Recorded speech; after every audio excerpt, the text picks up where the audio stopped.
नमस्कार।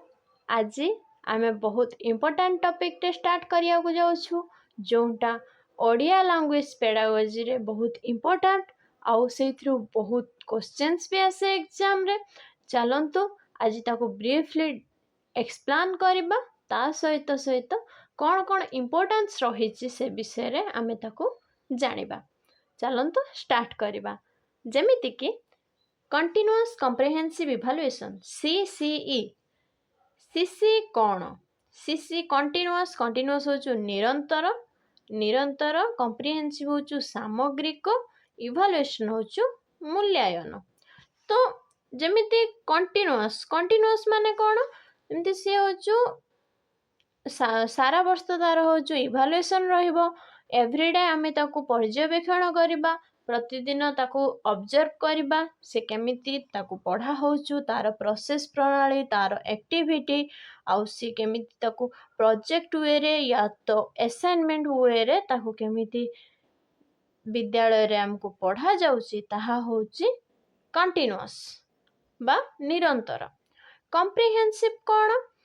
Comprehensive होचु comprehensive comprehensive हो गोटे पिलार तार सामग्रिक डेभलपमेंट। सामग्रिक डेभलपमेंट जेमिति कि एथिरे आसुची स्कॉलास्टिक, स्कॉलास्टिक एरिया।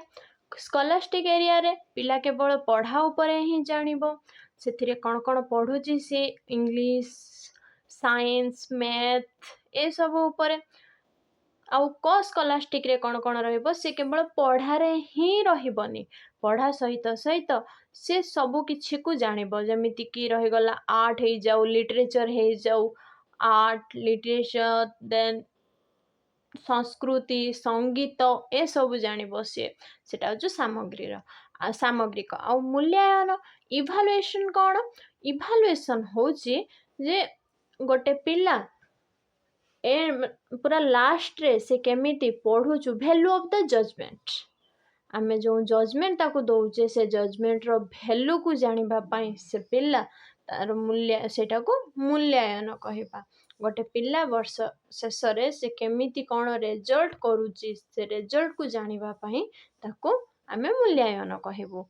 एबे जानिबा निरंतर व सामग्रिक मूल्यांकन कोन? तो निरंतर और सामग्रिक मूल्यांकन हेउछि यह एक मूल्यांकन प्रणाली जो छात्र छात्री को केवल वर्ष शेष परीक्षा रे नुहे बरं सारा वर्ष धरी निरंतर भावरे समस्त क्षेत्र रे मूल्यांकन करा जाए। जेमिति कि एटा एमिति एक मूल्यांकन प्रणाली कि जे एंड ऑफ द सेशन हुए, धर जो वार्षिक परीक्षा हे गला से एग्जाम पाई केवल पिला को परीक्षा करिया पाई पिलांकु ठीक भाବରେ पढ़ा जीवनी, किंतु ता सहित सहित गोटे पिला को शेष परीक्षा सहित सहित सारा वर्ष धरी जो क्लासरूम रे से केमिति पढ़ा सहित सहित निजर रिमेडियल टीचिंग को डेभलप करिवो, डायग्नोस्टिक द्वारा से केमिति निदानात्मक मूलक द्वारा से निजर पढ़ा को बेस्ट वे रे पढ़ी पारिबो, से विषय रे आमे ध्यान दबा। तो ताकू निरंतर व सामग्रिक मूल्यांकन कहिबा। तो आउ गोटे रही जेमिति कि छात्र छात्री को ज्ञान कौशल मनोभाव आचरण सृजनशीलता नैतिक मूल्य वो व्यक्तित्वर समग्र विकास को सारा वर्ष धरी मूल्यांकन करने को सीसीए कहा जाए। जेमिति कि पिला मानकर ज्ञान कौशल मनोभाव आचरण ताकर जो सृजनशीलता रही, क्रिएटिविटी रही, तार निजर नॉलेज, तार मोरालिटी, तांकर सब प्रकार समग्र विकास को सारा वर्ष धरी मूल्यांकन करने को इभालुएट करने को आमे सीसी कहिबा। तो एबे मोस्ट इम्पोर्टेंट देखिबा सीसी प्रथमे कोठु आसिला, ताको इम्प्लीमेंटेशन केमती करा गला। जेमिति कि एनसीएफ 2005 रो सुपारिश अनुसार RTE act right to education act 2009 पर विद्यालय रे यह गुरुत्व पाइला।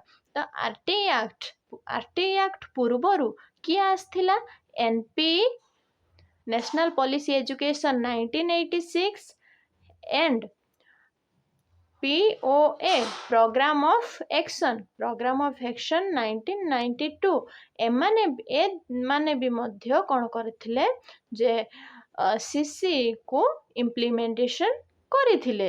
କିନ୍ତୁ ଆମର ଯେଉଁ RTI ଆକ୍ଟ 2009 ଅନୁସାରେ ବିଦ୍ୟାଳୟରେ ଗୁରୁତ୍ୱ ପାଇଲା।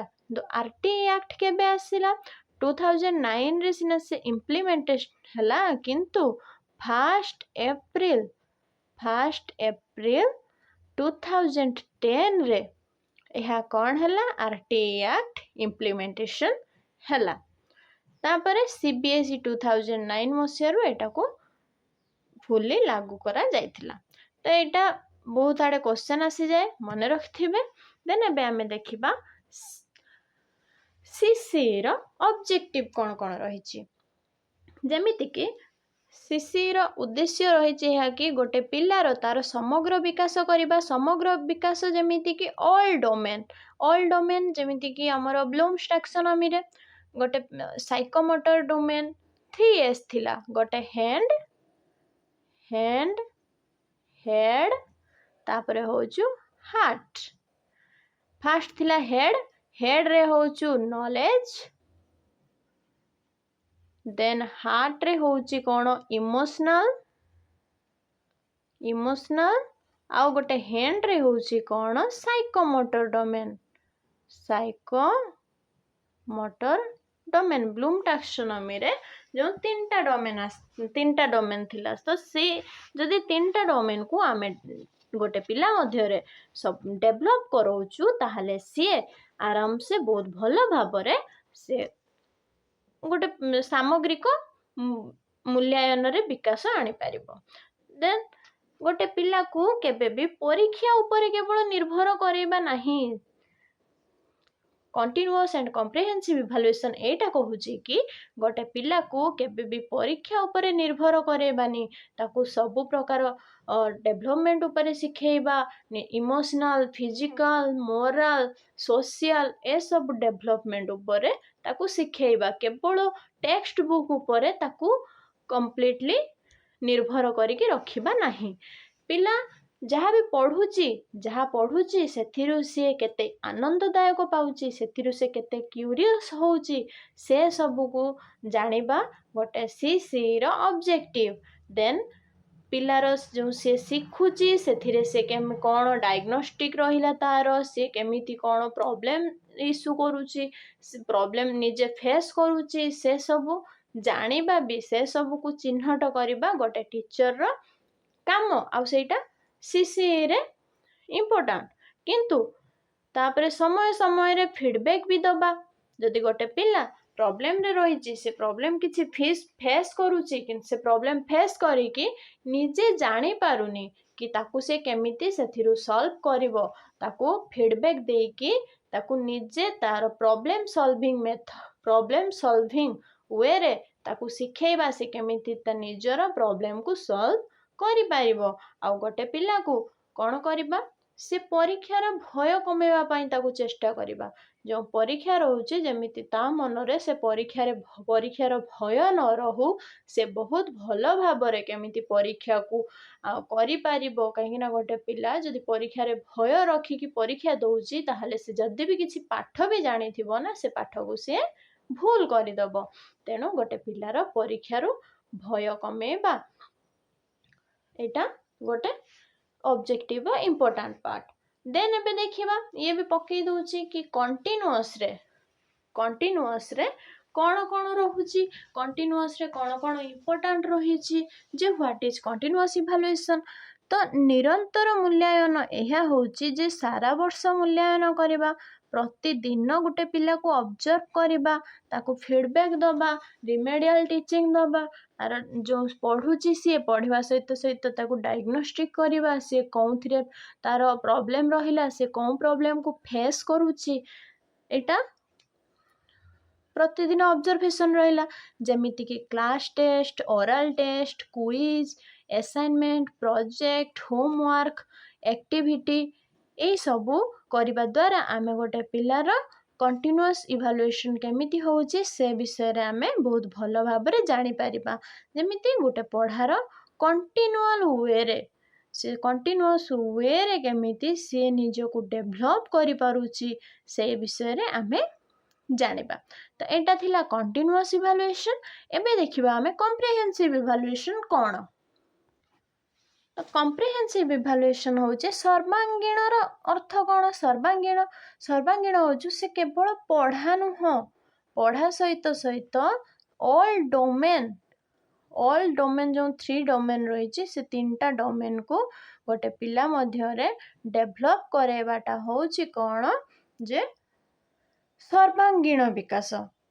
ଫାଷ୍ଟ ରହିବ ସ୍କଲାଷ୍ଟିକ୍ ଏରିଆ କ'ଣ, ଓନ୍ଲି ସ୍କୁଲ ସବଜେକ୍ଟ ସେଥିରେ ଓନ୍ଲି ସ୍କୁଲ ସବଜେକ୍ଟ ଥିବ, ଯେମିତିକି ଭାଷା, ଗଣିତ, ବିଜ୍ଞାନ, ସାମାଜିକ ବିଜ୍ଞାନ ଏସବୁ ରହିଲା ସ୍କଲାଷ୍ଟିକ୍।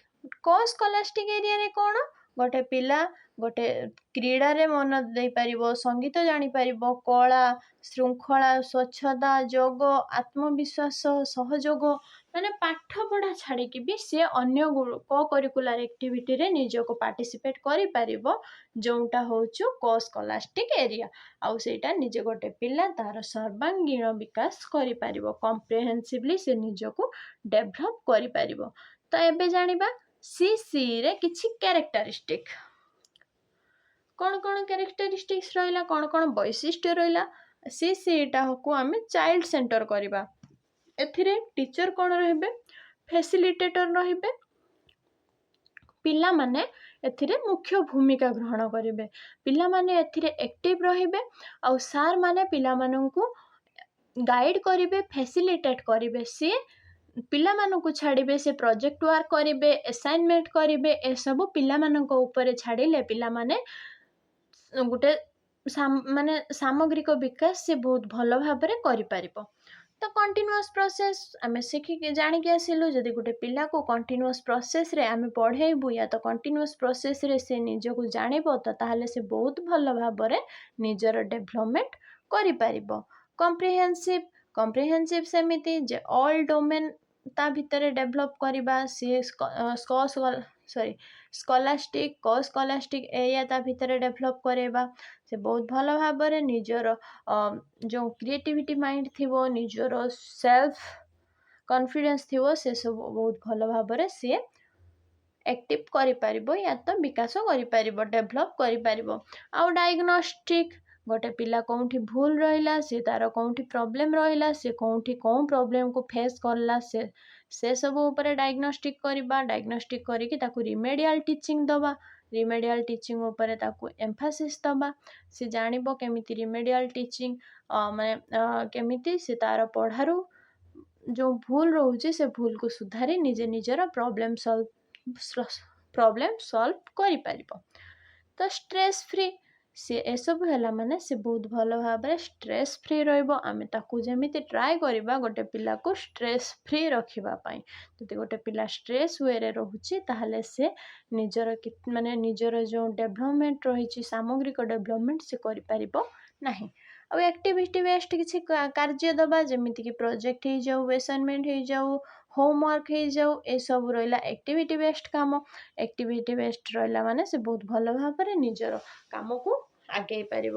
ଫିଡ଼ବ୍ୟାକ୍ ଓରିଏଣ୍ଟେଡ୍ ରଖିବା, ଯଦି ଆମେ ତାକୁ ଫିଡ଼ବ୍ୟାକ୍ ନ ଦେଉଛେ କି ଆମେ ତାକୁ ନ ଜଣାଉଛେ, ତାହେଲେ ସେ ନିଜର ସେଲ୍ଫ କନଫିଡେନ୍ସ ବି ଥିବ, ସେ ଡାଉନ୍ ହେଇ ଆସିବ। ତାର ଇଣ୍ଡିଭିଜୁଆଲ୍ ଡିଫରେନ୍ସକୁ ଗୁରୁତ୍ୱ ଦେବା। ଯଦି ଗୋଟେ ପିଲା କ୍ଲାସ୍ରେ ତ ସମସ୍ତେ ଅଧିକ ନଥିବେ, କିନ୍ତୁ କିଛି ପିଲାଙ୍କର IQ ଅଧିକ ଥିବ, କିଛି ପିଲାଙ୍କର ଲୋ ଥିବ, ଜଣଙ୍କର 120+ ଥିବ ତ ଜଣଙ୍କର 90 ତଳକୁ ଥିବ।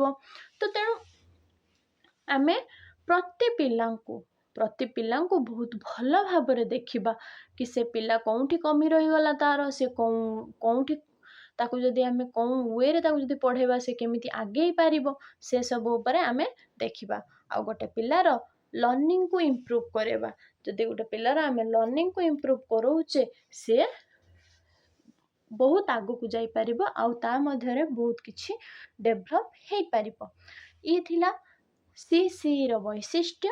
ଏବେ ଆମେ ଜାଣିବା CCର କମ୍ପୋନେଣ୍ଟ। ତାର କମ୍ପୋନେଣ୍ଟ ହେଉଛି 2ଟା, गोटे फॉर्मेटिव असेसमेंट गोटे समेटिव असेसमेंट फॉर्मेटिव असेसमेंट जमी during the teaching learning process शिखा समय मूल्यांकन रहा जमीक लर्निंग को इम्प्रूव करने quiz test oral assignment project homework ए सब रहा फॉर्मेटिव असेसमेंट रे और समेटिव असेसमेंट कौन एंड ऑफ द सेशन आम आगुरी भी पढ़ीचु जे शिक्षा शेष में मूल्यांकन करवा गोटे पिलार अचिवमेंट केमिति होउची कौन से सब आम मापिबा ये थिला सीसी रो कंपोनेंट आज आम सीसी रे जानिलु तार ऑब्जेक्टिव जानिलु कंपोनेंट जानिलु तार कैरेक्टरिस्टिक्स जानिलु आउ से केबे आसीथिला ताकू केबे इम्प्लीमेंट हेतिला ताकू जानिलु नेक्स्ट क्लास रे आमे यार टूल्स एंड टेक्निक ऊपर भी जानिबा कौन कौन टूल एंड टेक्निक रही बहुत विविडली देखिबा तो जदि क्लास टी भल लगी ताहले जणेबे